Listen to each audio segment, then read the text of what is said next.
चलिए शांति। चलिए आप सब लोगों को मैं आज स्वागत करता हूं। जैसे आप लोगों को जानकारी होगी, जो घटना मोकामा विधानसभा क्षेत्र में हुआ है उसको जिला प्रशासन और पुलिस ने काफ़ी अति गंभीरता से लिया है। गंभीरता से लेते हुए पूरी घटना का छानबीन भी पुलिस द्वारा पुलिसी कार्रवाई के तहत की जा रही है। कांड दर्ज हुआ है और पुलिसी कार्रवाई अलग से चल रही है। हम लोग इस घटना को बहुत ही सीरियसली देख रहे हैं और घटना के बाद काफ़ी हम लोगों ने कार्रवाई की है। आज जो गिरफ्तारी हुई है इसके संबंध में एसएसपी साहब और केस के डिटेल संबंध में आपको बताएंगे। आचार संहिता बहुत ही एक मजबूत स्तंभ है पूरा इलेक्शन प्रोसेस में, और इलेक्शन कमीशन का स्पष्ट निर्देश है कि बाई लॉ इलेक्शन होगा तो उसी का अनुपालन 100% करने में हम लोग लगे हुए हैं और कराएंगे भी। कोई भी असामाजिक तत्व किसी भी प्रकार की प्रयास करेगा कानून तोड़ने का, आचार संहिता तोड़ने का या किसी भी प्रकार की इन्फ्लुएंस करने का कोशिश करेगा तो उनके विरुद्ध कठोरतम कार्रवाई की जाएगी। हम लोग 100% आर्म्स डिपोजिशन करने के लिए आदेश दिए हैं और लगातार जल्द से जल्द जितने भी लीगल आर्म्स हैं वो भी डिपॉजिट हो जाएंगे। चेकिंग पॉइंट्स हर विधानसभा में 50 के ऊपर पॉइंट्स बनाने के लिए निर्देश दिया गया है, जिसमें सीएपीएफ के माध्यम से भी चेकिंग कराई जाएगी। सेजर पूरे राज्य में पटना जिला में सबसे ज़्यादा सेजर अभी तक का हुआ है। लगातार सीएपीएफ सक्रिय हैं और पर्याप्त मात्रा में सीएपीएफ की बल उपलब्ध है।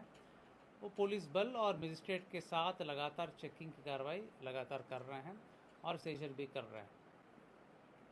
आचार संहिता के संबंध में सभी पदाधिकारियों को पुनः निर्देश दिया गया कि किसी भी प्रकार के अगर उल्लंघन होगा उनके विरुद्ध कठोरतम कार्रवाई किया जाना है। जहाँ तक इलीगल आर्म्स की बात है उस पर और तेज़ी लाई गई। जहाँ जहाँ आवश्यकता हो सीएपीएफ को भी यूज़ करके उसमें छापामारी की जा रही है, और जहाँ पर भी ऐसे सूचना मिलेगी वहाँ पर हम लोग छापामारी करके कांड भी दर्ज करेंगे। उक्त असामाजिक तत्वों को जेल भेजने का काम भी करेंगे। कहने का मतलब इलेक्शन कमीशन द्वारा दिए गए निर्देश पूरे लॉ और कानून को फॉलो करके इलेक्शन की प्रोसेस संपन्न होगा, वो बिल्कुल होगा, उसको पालन कराया जाएगा। उसमें कोई भी बाधा उत्पन्न करेंगे उनके विरुद्ध कठोरतम कार्रवाई की जाएगी। मैं फर्दर जो केस संबंधित डिटेल से एसएसपी साहब आपको ब्रीफ करेंगे।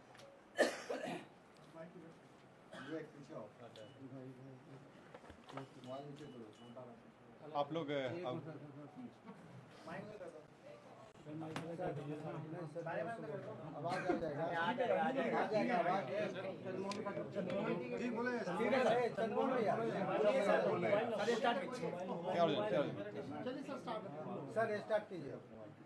आप लोग अवगत हैं कि 30 तारीख को एक गंभीर घटना घटी थी और जो दुर्भाग्यपूर्ण था कि इस तरह की घटना नहीं होनी चाहिए थी। इस घटना में जो तारतर गांव है उसके समीप में दो पक्षों जो वहाँ प्रत्याशी थे वो उन दोनों के काफिला आ रहा था और उन दोनों के बीच पक्षों में झड़प हुई और झड़प में पथराव हुआ, लोग घायल हुए और उसके बाद एक शव बरामद हुआ। उसमें जो दुलार चंद यादव हैं जो 75 वर्ष के रहने वाले हैं, उसी गांव के पास के रहने वाले हैं, उनका पूर्व में भी आपराधिक इतिहास रहा है, उनका शव बरामद किया गया। उसके बाद वहाँ पे दोनों पक्षों के द्वारा कांड दर्ज कराया गया। कांड दर्ज होने के बाद अनुसंधान प्रारंभ किया गया। पुलिस घटना की सूचना मिलते ही तुरंत पहुंची थी वहाँ पे और वहाँ से साक्ष्य भी इकट्ठे किए गए। घटनास्थल से कई जगह के फुटेज भी प्राप्त हुए, जिससे क्या घटना हुई है उसके बारे में कई जानकारियाँ मिली। लोगों के गवाह भी सामने आए और उनकी गवाही भी ली गई। साथ ही कल मृतक का पोस्टमार्टम कराया गया, उससे भी हम लोगों को अहम सुराग मिले। जो अभी तक के अनुसंधान में आया उसमें उससे प्रतीत हुआ कि ये जो घटना हुई है ये आदर्श संहिता का उल्लंघन भी हुआ है। इसमें ये एक गंभीर मामला भी था। हम लोग इलेक्शन कमीशन के द्वारा निर्देशित भी किया गया था कि शांतिपूर्ण ढंग से इलेक्शन होना चाहिए, और इसमें जब अनुसंधान किया गया तो पाया गया कि जो प्रत्याशी हैं वो वहाँ पे मौजूद थे, उनके सामने में घटनाएं हुई हैं और जो कांड के मुख्य अभियुक्त भी हैं अनंत सिंह, उनकी आज गिरफ्तारी बेड़ना गांव से किया गया है। इसमें हम लोग को जो जानकारी प्राप्त हुई थी, इनके 2 सहयोगी भी इनके साथ में थे जो उस घटनास्थल पर भी थे और उनकी भी गिरफ्तारी की गई है। ये 2 व्यक्ति हैं मणिकांत ठाकुर जो नदवा गांव के रहने वाले हैं और दूसरा रंजीत राम जो लदमा गांव के रहने वाले हैं। इस पूरे मामले में 3 लोगों की गिरफ्तारी हुई है। जो प्रत्याशी हैं अनंत सिंह, उनकी गिरफ्तारी हुई है। दूसरा मणिकांत ठाकुर जो नदवा गांव के रहने वाले हैं, बाढ़ थाना अंतर्गत। दूसरे रंजीत राम जो लदमा गांव के रहने वाले हैं। ये लोग भी उस घटनास्थल पर थे मौजूद। इन तीनों की गिरफ्तारी की गई है। इन तीनों को आगे मजिस्ट्रेट के सामने प्रस्तुत कराया जाएगा और आगे विधि सम्मत कार्रवाई की जाएगी।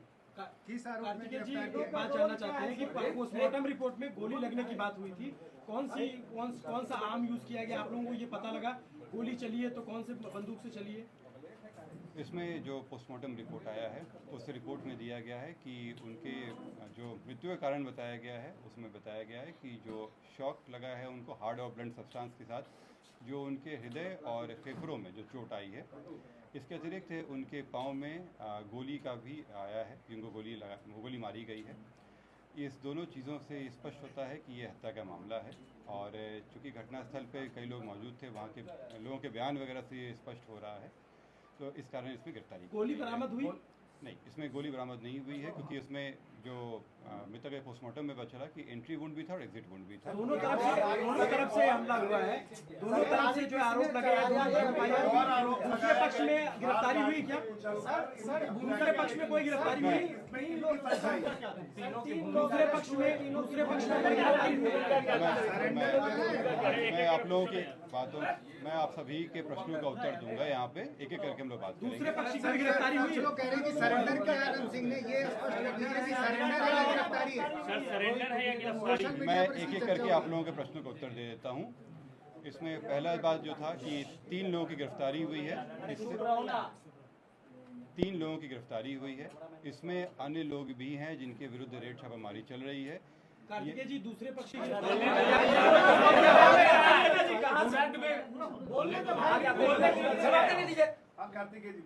उधर से आके चिल्ला। मैं फिर से रिपीट कर दे रहा हूँ। इस मामले में अभी तक 3 गिरफ्तारियां हुई हैं। इसमें अन्य लोग भी हैं जिनकी गिरफ्तारियों के लिए रेड छापामारी चल रही है। जल्द ही उनको भी गिरफ्तार किया जाएगा। इसमें अनुसंधान जो CID के द्वारा भी शुरू किया गया है, CID की एक टीम भी बनाई गई है जो इस पूरे मामले पे अनुसंधान साथ में करते रहेगी और हम लोगों को सहयोग भी देगी। जो अग्रतर अनुसंधान में आएगा उससे भी आप लोग को अवगत कराया जाएगा।